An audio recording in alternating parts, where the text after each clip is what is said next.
1 out of 5 trees in La Crosse are ash trees, and in the next 2 years or so, the city may end up cutting most of them down thanks to a tiny green beetle called the emerald ash borer. And that's leaving people who have an ash tree in front of their property with a decision to make. Should they treat their tree or cut it down? News 8's Jenna Traum weighs their options.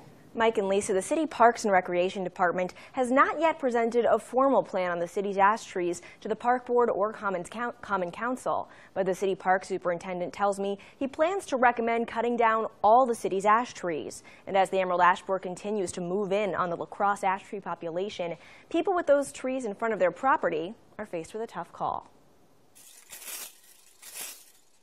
La Crosse resident Sherry Schuyler has 2 of the city's 4,800 boulevard ash trees in front of her house, and she says it would be sad to see them go. Just in this half a block, we've got 5 trees here. That's going to be a big change to the landscape here. I don't know how long we'll be in this house, how long it'll take for the trees that we plant to grow into the size that we have now.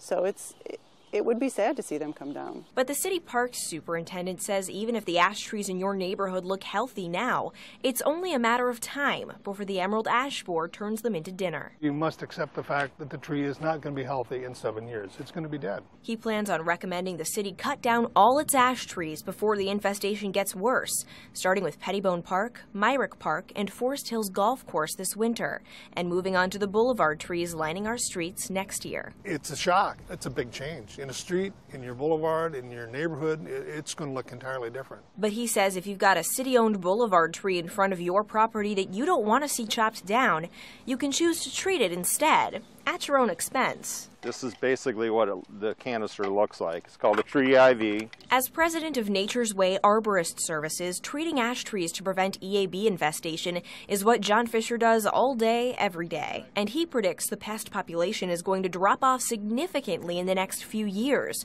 once those little green bugs run out of food. Once it eats its way out of all the ashes, the population is going to crash. The only thing that's going to be out there in 5 years is the trees that have been treated. The chemical injection his business uses lasts for 2 years and costs about $150 to $200. But Schuyler says she'd rather have the city just take down the boulevard ashes in front of her home than try to treat them. It may do the job and I may be able to keep my trees, but if it doesn't and it prolongs the city to the exposure of the borer, then I don't know that it's worth it. I also talked to a La Crosse resident who remembers being devastated 30 years ago when Dutch elm disease meant all the elms lining her street had to come down. She hopes this time the city would replace the ash trees with a variety of tree species instead.